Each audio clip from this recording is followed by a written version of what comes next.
நீங்க உங்களுடைய தேர்தல் பிரச்சாரத்தில் நிறைய எம்களை பேசினீர்கள். முஸ்லிம்கள் என்றீர்கள், முல்லா என்றீர்கள், முஜ்ரா என்றீர்கள், முகல் என்றீர்கள், இப்படி பல எம்களை குறித்து பேசினீர்கள். ஆனால் மணிப்பூர் என்கின்ற அந்த ஒரு எம் மட்டும் உங்களுடைய வாயிலிருந்து வரவே இல்லையே என்று செருப்பால் அடித்தது போன்று பல கேள்விகளை மஹுவா மொய்த்ரா அவர்கள் கேட்டிருந்தார். என்னை ஒருவரை நீங்கள் பதவி நீக்கம் செய்ததன் மூலமாக 66 எம்பிக்களை இழந்திருக்கிறீர்கள். நீங்கள் இதற்கு முன்னர் எவ்வாறு எங்களை கையாண்டீர்களோ அதே முறையில் இப்போது நீங்கள் எங்களை கையாள முடியாது.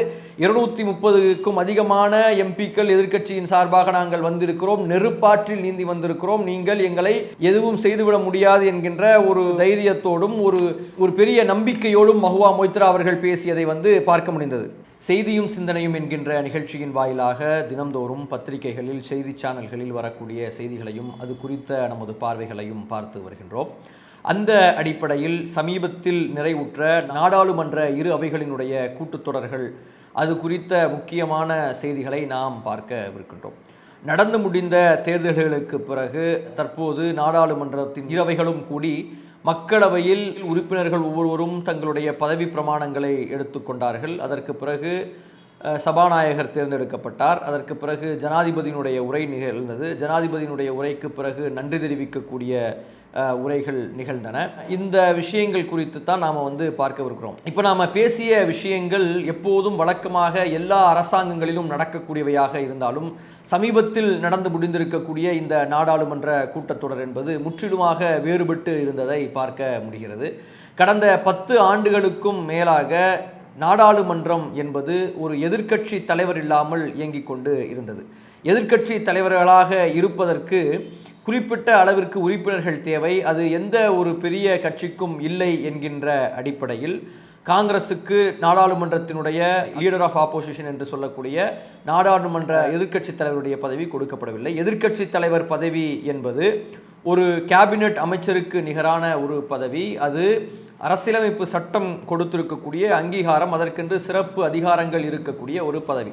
அந்த பதவி இல்லாமல் கடந்த 10 ஆண்டுகாலமாக இயங்கிக் கொண்டிருந்த நிலை மாறி தற்போது அதிகப்படியான உறுப்பினர்களை பெற்றிருக்கக்கூடிய அடிப்படையில் 99 + ஒரு 4 பேர்னு சொல்லி 103க்கு நிகரான உறுப்பினர்களை பெற்றிருக்கக்கூடிய அடிப்படையில் காங்கிரஸுக்கு அந்த லீடர் ஆஃப் ஆப்போசிஷன் என்று சொல்லக்கூடிய எதிர்க்கட்சி தலைவருடைய பதவி கொடுக்கப்பட்டு இருக்கிறது.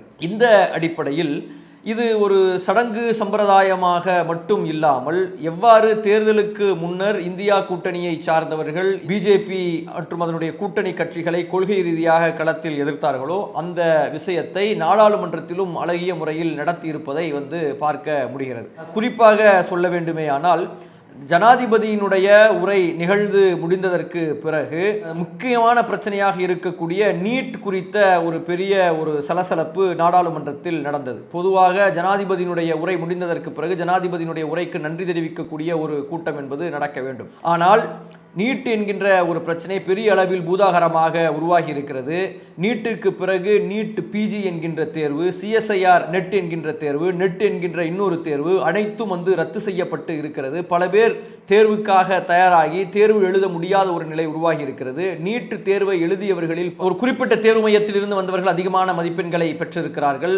720ற்கு நிகராக எடுத்தவர்கள் அதிகமாக இருக்கிறார்கள். 700 690க்கு மேல் நிறைய பேர் எடுத்திருக்கிறார்கள். இது இதற்கு முன்னர் இல்லாத அளவுக்கு இது நடந்திருக்கிறது. கிட்டத்தட்ட அந்த பிஜேபியினுடைய ஆதரவு பெற்றிருக்கக்கூடிய சில கோச்சிங் சென்டரில் படிக்கக்கூடிய பலர் அதிகமான மதிப்பெண்களை பெற்றிருக்கிறார்கள். ஒரு கோச்சிங் சென்டரில் படித்த ஒரு மாணவி +2ல் ஃபெயிலான ஒரு மாணவி அதிகமான மதிப்பெண்ணை பெற்றிருக்கிறார். ஒரு தேர்வு மையத்தில் பிளாங்க் பேப்பராக கொடுத்து விட்டு சென்ற நேரத்தில் அதிலிருந்து பல பேர் அதிக மதிப்பெண்களை பெற்றிருப்பது போன்று அதை தேர்வர்களே திருத்தி போற்ற மாதிரியான ஒரு மதிப்பெண்கள் வந்திருக்கிறது. வெஸ்ட் பெங்காலில், பீகாரில் பலர் இந்த விஷயத்தில் கைது செய்யப்பட்டிருக்கிறார்கள். லீக்கான பேப்பர்கள் கண்டுபிடிக்கப்பட்டு விடக்கூடாது என்பதற்காக எரிக்கப்பட்டிருக்கிறது பல இடங்களில். இந்த மாதிரி பல கொடுமையான சம்பவங்கள் நடந்து மாணவர்கள் எல்லாம் பெரிய மன அழுத்தத்தில் இருக்கக்கூடிய நேரத்தில் இது தேர்தல் முடிந்து அந்த தேர்தல் முடிவுகள் கொண்டிருக்கக்கூடிய நேரத்தில் இந்த நீட் பிரச்சனை என்பது பெரிதாக பேசப்பட்டது. இதற்காக பல இடங்களில் எதிர்க்கட்சிகள் போராட்டங்களை நடத்தினார்கள். இந்த பிரச்சனை பேசப்பட வேண்டும் என்று எதிர்க்கட்சி முதல் நாளிலேயே கடுமையான ஒரு கோஷங்களை எழுப்பினார்கள். கோஷங்களை எழுப்பக்கூடிய அந்த நேரத்தில் பெரிய அளவிற்கு செவிமடுக்கப்படாமல் இந்த விஷயம் பேசப்படக்கூடாது, இது முக்கியமான பிரச்சனை இல்லை என்று சொன்னார்கள். அப்போ இது முக்கியமான பிரச்சனை இல்லை என்றால் வேறு எது முக்கியமான பிரச்சனை? இந்த நாட்டில் ஏறக்குறைய இருக்கக்கூடிய பல லட்சக்கணக்கான மாணவர்கள் எழுதிய ஒரு தேர்வுக்கு இந்த அளவிற்கு தான் முக்கியத்துவம் கொடுக்கப்படுகிறது என்றால் என்ன நடக்கிறது இந்த நாட்டில் என்பது போன்ற ஒரு சூழலை முதல் நாளிலேயே எதிர்க்கட்சியினர் வந்து ஏற்படுத்தினார்கள். நீட்டு சம்பந்தமான விஷயங்களுக்காக பேசக்கூடிய நேரத்தில் நாடாளுமன்றம் எல்லாம் ஒத்திவைக்கப்பட்டு அதற்கு பிறகு ஜனாதிபதியினுடைய உரைக்கு நன்றி தெரிவிக்கக்கூடிய உரைகள் வந்து நிகழ்ந்தது. அதில் ஒவ்வொரு எதிர்க்கட்சியை சார்ந்தவர்களும் இதற்கு முன்னர் இல்லாத அளவிற்கு ஒரு கடுமையான வேகத்தில், கடும் கோபத்தில், கடும் அதிகாரத்தோடு ஒரு பவர்ஃபுல்லான ஒரு உரையாக பலருடைய உரைகள் இருந்தது வந்து பார்க்க முடிந்தது. ராகுல் காந்தி அவர்கள் பேசிய பேச்சு இதற்கு முன்னர் பாஜக வந்து எவ்வாறு எதிர்க்கட்சிகளை எதிர்கொண்டது என்பதையும் இப்போது எவ்வாறு எதிர்கொண்டது என்பதையும் ஒரு பெரிய ஒரு மாற்றம் வந்து அந்த இடத்துல வந்து தெரிகிறது. உதாரணத்திற்கு சொல்வதாக இருந்தால் ராகுல் காந்தி அவர்களுடைய ஆயுதங்களை வைத்து அவர்களை தாக்கியது போன்ற ஒரு சூழல் நிகழ்ந்தது. அதாவது வந்து ஒரு பாராளுமன்றத்தில் பதாகையை வந்து காண்பிக்கக்கூடிய நேரத்தில் நாடாளுமன்றத்தினுடைய மக்களவை தலைவராக இருக்கக்கூடிய ஓம் பிர்லா வந்து இந்த பிளக்கார்டெல்லாம் காண்பிக்க கூடாதுன்னு சொல்லி விதியை வந்து சொல்ல உடனே அப்போ வந்து சிவனுடைய படத்தை வந்து காண்பிக்க கூடாதுன்னு நீங்க சொல்றீங்களா அப்படின்னு சொல்லி அவங்கள வந்து மடக்குனா வேற வழி இல்லாம அவங்க வந்து அலோவ் பண்ணக்கூடிய ஒரு சூழல் வந்து உருவாகிறது. அப்போ வந்து அவர் அந்த சிவனுடைய கழுத்தில் இருக்கக்கூடிய பாம்புக்கு என்ன பொருள், பின்னாடி இருக்கக்கூடிய திரிசூலத்திற்கு என்ன பொருள், அவர் கையை ஏன் வந்து இவ்வாறு வைத்திருக்கிறார் என்பது மாதிரியான பல விஷயங்களை வந்து அவர் வந்து சொல்றார். இப்படி ஒவ்வொரு மதத்தில் இருந்தும் ஒரு விஷயங்களை எடுத்து பேசுகிறார். திருமறை குர்ஆனில் இருக்கக்கூடிய வசனங்களை சொல்கிறார். போது நபிகள் நாயகம் ஸல்லல்லாஹு அலைஹி வஸல்லம் அவர்களை சொல்லி குறித்து பேசும்போது பீஸ் பி அப்பான் ஹிம் என்கின்ற வார்த்தையை பயன்படுத்துகிறார். இஸ்லாம் में भी लिखा हुआ है, कुरान में the prophet peace be upon him said, he God said, have no fear, I am with you hearing and seeing. मतलब इस्लाम में भी कहा गया है कि डरना नहीं है. और जब इस्लाम में दुआ मांगी जाती है तो दोनों हाथ से, दाएं हाथ से अभय मुद्रा दिखाई देता है. அவர் பேசக்கூடிய பேச்சு வந்து பெரிய பட்டாசு மாதிரியாக பலரால் வந்து பார்க்கப்பட்டது. எதிர்க்கட்சி பேசக்கூடிய நேரத்தில் எதுவும் செய்ய முடியாமல் பெரிய அளவில் கடந்து கொதித்து கொண்டு இருக்கிறார்கள் அவர்கள்.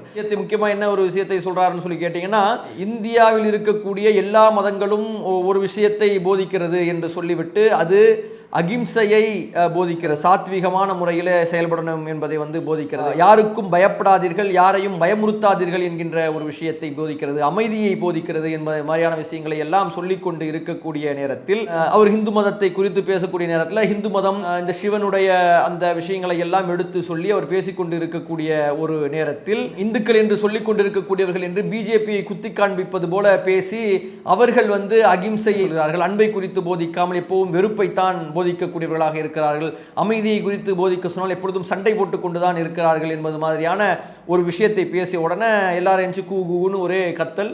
வழக்கம் போல நம்ம மோடிஜி வந்து எந்திரிச்சு இதுவரையும் உலகத்தில் வாட்ஸ்அப் யூனிவர்சிட்டியினுடைய வைஸ் சான்சலர் யார் என்று தேடிக்கொண்டிருந்த நேரத்தில் வைஸ் சான்சலர் மோடி தான் என்பதை அங்கே வந்து தெளிவாக வந்து அவர் வந்து நிரூபிச்சிட்டார். பொதுவாகவே வந்து சங்கிகளினுடைய வழக்கம் என்ன அப்படின்னு சொல்லி சொன்னீங்கன்னா, ஒரு விஷயத்தை வந்து அவர்கள் எப்படி சொல்வார்கள் என்றால், நீங்கள் ஒன்று சொன்னீங்கன்னா நீங்கள் சொல்லாத ஒரு விஷயத்தை சொன்னது மாதிரி உங்களுடைய வாயிலிருந்து போட்டு அப்படியே வந்து கொண்டு வருவாங்க. ராகுல் காந்தி சொல்றார், இந்து மதத்தில் இருக்கக்கூடிய பெருமைகளை எல்லாம் சொல்லிட்டு இந்துக்கள் என்று தங்களை சொல்லிக் கொண்டிருக்கக்கூடியவர்கள் பிஜேபியை குத்தி காட்டுவது போல அவர் பேசிக்கிட்டு சொல்லக்கூடிய நேரத்தில் உடனே இவர் எந்திரிச்சு என்ன சொல்றாருன்னு சொல்லி கேட்டால் இந்துக்களை அவமதித்து விட்டார்கள் என்று வழக்கம் போல அவங்களுடைய அந்த விளையாட்டை வந்து விளையாடின உடனே ராகுல் காந்தி வந்து இன்னும் கடுமையாக தாக்க ஆரம்பிக்கிறார். பிஜேபி வந்து இந்துக்களினுடைய பிரதிநிதி இல்லை, ஆர்எஸ்எஸ் இந்துக்களினுடைய பிரதிநிதி இல்லை, ஒட்டுமொத்த இந்துக்களுடைய பிரதிநிதிகள் நீங்கள் இல்லை என்று வெட்டு 1 துண்டு 2 என்பது போன்று அவர் வந்து பேசி ஒரு சம்மட்டி அடி பதில்களை வந்து தரமான பல சம்பவங்களை வந்து இந்த நாடாளுமன்ற கூட்டத்தொடரில் த லீடர் ஆஃப் ஆப்போசிஷன் என்கின்ற அந்த ஒரு விஷயத்தை பயன்படுத்தி வந்து ராகுல் காந்தி அவர்கள் கொடுத்திருக்கிறார். அதே மாதிரி அக்னிவீர் திட்டம் என்பது வந்து ஒரு மிகப்பெரிய ஒரு ஏமாற்று திட்டமாக இருக்குது. அதில் பாதிக்கப்பட்டவர்களுக்கு பொருளாதாரம் கிடைக்காத ஒரு சூழல் உருவாகி இருக்கிறது, அதில் இறந்து போனவர்களுக்கு பொருளாதாரம் கிடைக்காத ஒரு சூழல் உருவாகி என்கின்ற ஒரு குற்றச்சாட்டை வைக்கிறார். விவசாயிகளுக்கு வந்து மினிமம் செல்லிங் பிரைஸ் என்று சொல்லக்கூடிய எம்எஸ்பி என்று சொல்லக்கூடிய அந்த பயன்கள் கிடைக்காமல் போகிறது என்பதை குறித்து சொல்கிறார். எல்லாவற்றிற்கும் மேலாக நீட்டு குறித்து விவாதத்தை நீங்கள் வந்து செய்திருக்க வேண்டும், அதை நீங்கள் செய்யாமல் தவிர்த்து விட்டீர்கள் என்பதை வந்து சொல்கிறார். ஓம் பிர்லாவை குறித்து பேசக்கூடிய நேரத்தில் நான் வந்து நிற்கும் போது தலை நிமிர்ந்து நின்னீங்க, உங்க மோடி வந்தவொன்னு அப்படியே குனிஞ்சிட்டீங்களே, பயங்கர கும்பிடி போட்டுட்டீங்களேன்னு சொல்லிட்டு கிண்டல் செய்கிறார். எல்லா வகைகளிலும் அறைகள்லையும் வந்து அழகான முறையில பேச்சை வந்து அமைத்து கொண்டது போன்று வந்து தெரிகிறது. ஓம் பிர்லா என்ன பதில் சொல்றாருன்னு சொல்லி கேட்டீங்கன்னா, எனக்கு வயசுக்கு பெரியவங்க என்பதற்காக நாங்கள் வந்து தலைகுனிகிறோம் அப்படின்னும் போது அதைத்தான் நான் ஆரம்பத்திலே சொன்னாங்க. ஒவ்வொரு மனுஷனுக்கும் ரெண்டு இதயம் இருக்கு. உள்ளுக்குள்ள எம்பியா இருக்கக்கூடிய ராகுல் காந்தி என்பவன் ஒரு தனியால், ராகுல் காந்தி எம்பியாக லீடர் ஆஃப் ஆப்போசிஷன் என்பது தனியால். என்னுடைய விருப்பு வெறுப்பு எதுவும் இதுல வந்து வரக்கூடாது என்று சொல்லிவிட்டு அதைத்தான் உங்ககிட்டையும் எதிர்பார்க்கிறோம். நீங்கள் சொல்வதற்குத்தான் எல்லோரும் கட்டுப்பட, நீங்கள் யாருக்கும் கட்டுப்படக்கூடாது என்பதை சொல்லி அவர்களுடைய வாயை அடைத்து எல்லாவற்றிற்கும் மேலாக மாநில எதிர்க்கட்சியும் ஆளுங்கட்சியும் சேர்ந்து இந்த மக்களுக்கு நன்மை செய்ய வேண்டும் என்பது போரி ஒரு அழகான முறையிலே அந்த உரையை வந்து முடிவுக்கு கொண்டு வந்திருக்கிறார். வரலாற்றிலேயே முதன் முறையாக ஊரை விட்டு எப்ப பார்த்தாலும் பாராளுமன்றத்தில் இல்லாமல் ஓடிக்கொண்டே இருக்கக்கூடிய மோடி அவர்கள் 2 மணி நேரம் உட்கார்ந்து உரையை கேட்க வேண்டிய ஒரு கட்டாயத்திற்கு ஆளாக்கப்பட்டிருக்கிறார். ஒவ்வொரு விஷயத்தை ராகுல் காந்தி அவர்கள் பேசக்கூடிய நேரத்திலும் எதிர்த்தரப்பில் இருக்கக்கூடியவர்கள் எந்திரிச்சு எதையாவது பதில் சொல்லியாக வேண்டிய ஒரு கட்டாயத்திற்கு கொண்டு போய் சேர்க்கிறார்கள். மணிப்பூரை குறித்து பேசக்கூடிய நேரத்தில் ஒருவர் எகிரி குதிக்கிறார், அக்னிவீரை குறித்து பேசக்கூடிய நேரத்தில் ஒருவர் எகிரி குதிக்கிறார். இப்படி பலர் வந்து இந்த விஷயங்களை பேசக்கூடிய ஒரு சம்பவம் வந்து நிகழ்ந்திருக்கிறது. அடுத்ததாக திரிணாமுல் காங்கிரசினுடைய மகுவா மொய்த்ரா என்று கிருஷ்ணாநகர் என்கின்ற ஒரு தொகுதியில் இருந்து தேர்ந்தெடுக்கப்பட்டிருக்கக்கூடியவர் சென்ற நாடாளுமன்றத்தில் வந்து ஒரு சொத்தை காரணத்தை சொல்லி அவருடைய பதவியை வந்து நீக்கினார்கள். மீண்டும் அவர் வெற்றி பெற்று உள்ளுக்குள்ள வந்தவர். அவர் பேச ஆரம்பிக்கும் போதே வந்து மோடி வந்து இடத்தை விட்டு கிளம்புறார். கிளம்பக்கூடிய நேரத்தில் அவர் மோடியை வந்து நக்கலாக கூப்பிட்டு, எங்க மோடி தப்பிச்சு போறீங்க, பயப்படாதீங்க. Mr. Prime Minister, Honorable Prime Minister, I would really request you, since you've been here for the better half of 1 hour, ये भी सुनते हुए जाइए सर, डरिए मत सर, डरिए मत. இருங்க, என் தொகுதிக்கு நீங்க 2 வாட்டி வந்தீங்க, கடைசியில் நாங்க தான் ஜெயிச்சோம், ஏன் எங்க ஓடுறீங்க அப்படின்னு சொல்லிட்டு அவரை வந்து மிரட்டி அவரை வந்து உள்ள கூப்பிடுவது மாதிரியான ஒரு சூழலை வந்து மகுவா மொய்த்ரா அவர்கள் வந்து ஆரம்பித்தார்கள். நீங்க வந்து உங்களுடைய தேர்தல் பிரச்சாரத்தில் நிறைய எம்களை பேசினீர்கள். முஸ்லீம்கள் என்றீர்கள், முல்லா என்றீர்கள், முஜ்ரா என்றீர்கள், முகல் என்றீர்கள், இப்படி பல எம்களை குறித்து பேசினீர்கள். ஆனால் மணிப்பூர் என்கின்ற அந்த ஒரு எம் மட்டும் உங்களுடைய வாயிலிருந்து வரவே இல்லையே என்று செருப்பால் அடித்தது போன்று பல கேள்விகளை வந்து மகுவா மொய்த்ரா அவர்கள் வந்து கேட்டிருந்தார். என்னை ஒருவரை நீங்கள் பதவி நீக்கம் செய்ததன் மூலமாக 66 எம்பிக்களை வந்து இழந்திருக்கிறீர்கள். நீங்கள் இதற்கு முன்னர் எவ்வாறு எங்களை கையாண்டீர்களோ அதே முறையில் இப்போது நீங்கள் எங்களை கையாள முடியாது. 230க்கும் அதிகமான எம்பிக்கள் எதிர்க்கட்சியின் சார்பாக நாங்கள் வந்திருக்கிறோம், நெருப்பாற்றில் நீந்தி வந்திருக்கிறோம், நீங்கள் எங்களை எதுவும் செய்துவிட முடியாது என்கின்ற ஒரு தைரியத்தோடும் ஒரு பெரிய நம்பிக்கையோடும் மகுவா மொய்த்ரா அவர்கள் பேசியதை வந்து பார்க்க முடிந்தது. அதே திரிணாமுல் காங்கிரஸிலிருந்து சகரிகா கோஷ் என்று சொல்லக்கூடிய ஒரு எம்பி ராஜ்யசபாவிற்கு தேர்ந்தெடுக்கப்பட்டு இருக்கிறார். அவர் வந்து ஒரு பெரிய இந்தியா டுடே, CNN, நியூஸ் 18 மாதிரியான பல பத்திரிகைகளில் முக்கியமான பத்திரிகை ஆசிரியராக பணியாற்றியவர்.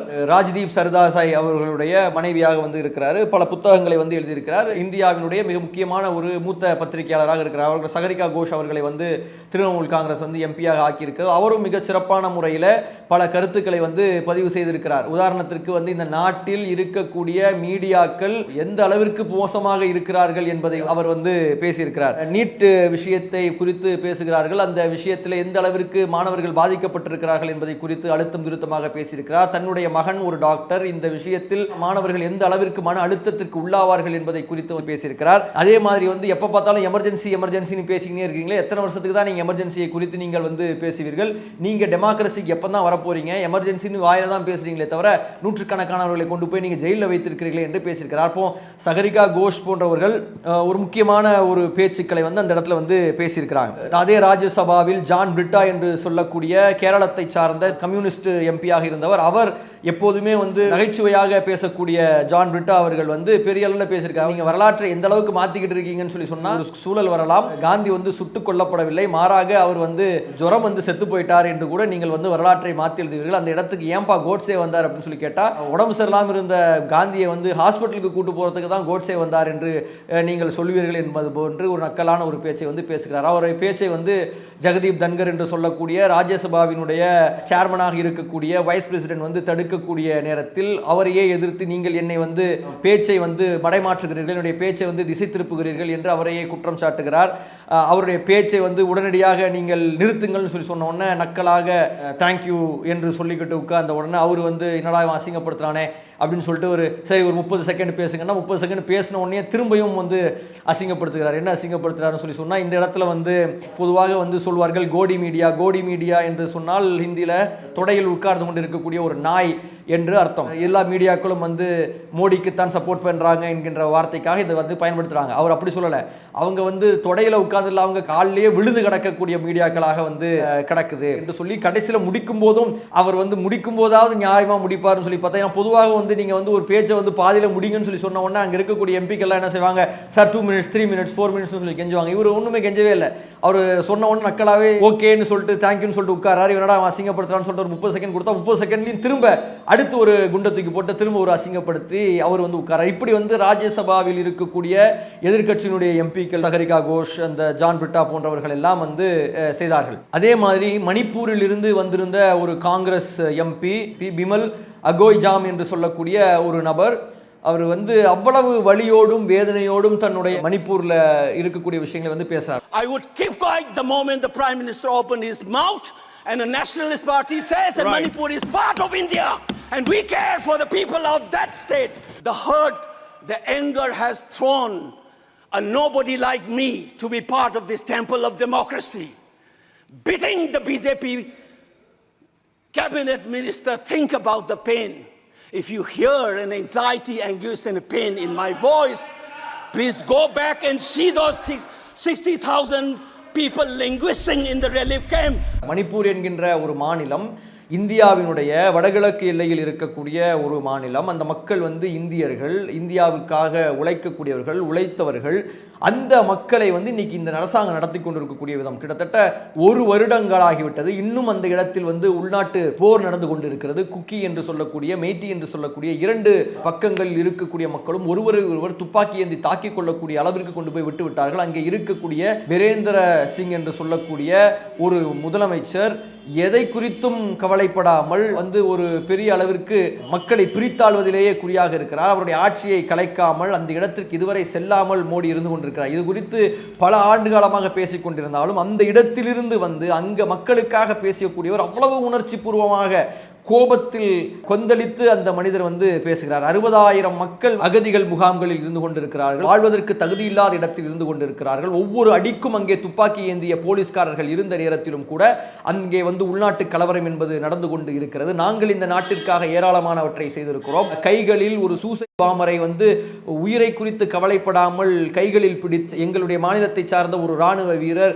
மரணித்தார். அவருக்கு பரம்வீர் சக்ரா என்கின்ற விருதை வந்து கொடுத்தீர்கள். ஸ்ரீலங்காவிற்கு சென்று அங்கே நடந்த அந்த பீஸ் கீப்பிங் ஃபோர்ஸ் என்றால் நமக்கு உடன்பாடு இல்லை. பட் அந்த மாதிரி இடத்துல போய் அவர்கள் வந்து அதாவது நாட்டுக்காக போனாங்க.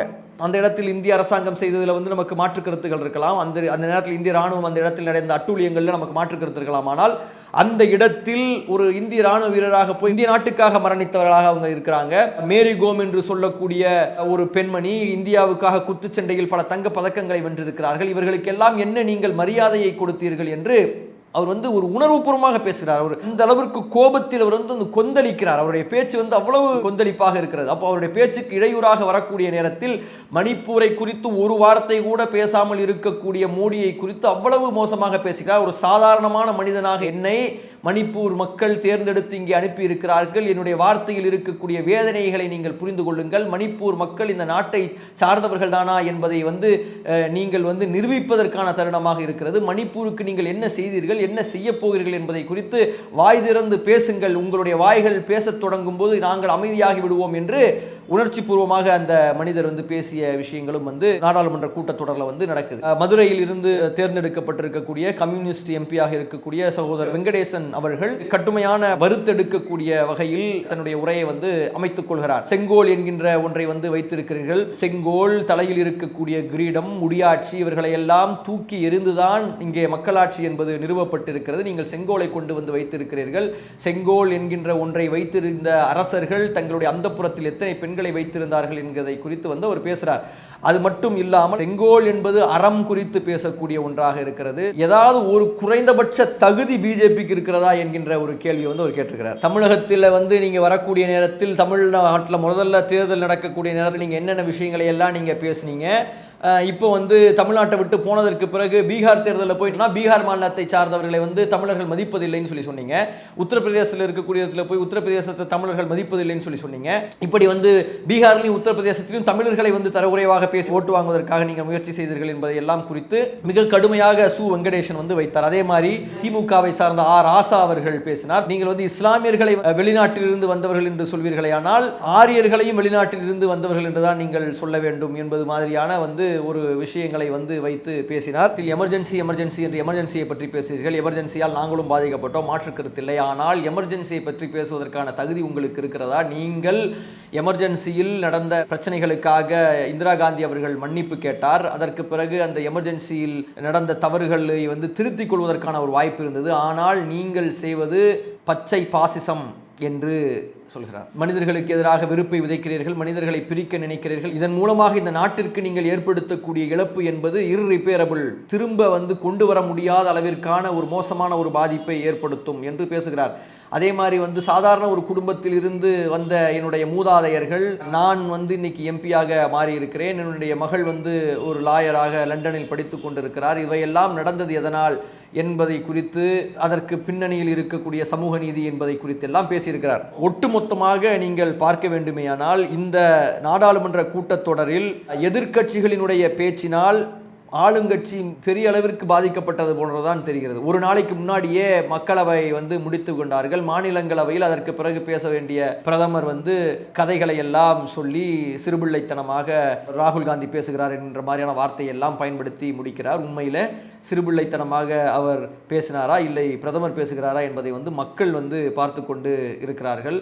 அப்போ அந்த 240 எம்பிக்களை பெற்றிருந்த போதிலும் இன்னைக்கு பிஜேபி என்பது நிம்மதியாக இல்லை. என்டிஏ என்கின்ற இந்த கூட்டணி என்பது மஹுவா மொய்த்ரா அவர்கள் சொன்னது மாதிரி நாயுடு நிதிஷ் டிபெண்டன்ட் அலையன்ஸ் என்று சொல்லக்கூடிய அளவிற்குத்தான் இன்னைக்கு இருந்து கொண்டு இருக்கிறது. அப்போ நாடாளுமன்றத்தில் எதிர்க்கட்சிகள் தங்களுடைய பணியை செவ்வனே செய்திருப்பதாகத்தான் தெரிகிறது. ஜனநாயகம் என்பது ஆளுங்கட்சியை மட்டும் சார்ந்தது இல்லை, அது எதிர்க்கட்சியும் சார்ந்து இருக்கிறது. மக்களினுடைய பிரச்சனைகளை, மக்களினுடைய வேதனைகளை, மக்களினுடைய குரலை ஒலிக்கக்கூடியவர்களாக எதிர்க்கட்சிகள் இருக்கும் வரை ஜனநாயகம் என்பது சிறப்பாக செயல்படும். அந்த வகையில் இந்த நாடாளுமன்றத்தில் இந்த முதல் கூட்டத்தொடரில் ஒவ்வொரு எதிர்க்கட்சியை சார்ந்தவர்களும் தங்களுடைய பணியை சிறப்பாக செய்தது போன்று தெரிகிறது. ஆளும் கட்சி ஆட்டம் போட்டு கொண்டிருந்த சூழல் மாறி அடங்கி ஒடுங்கி அமைதியாக பேசக்கூடிய ஒரு சூழலை நோக்கி அவர்கள் திரும்பியிருப்பதாகத்தான் தெரிகிறது.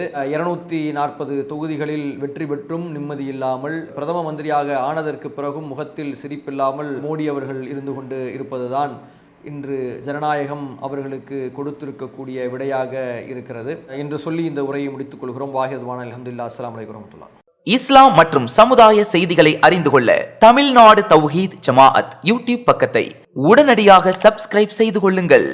மேலும் பெல் பட்டனையும் கிளிக் செய்து கொள்ளுங்கள்.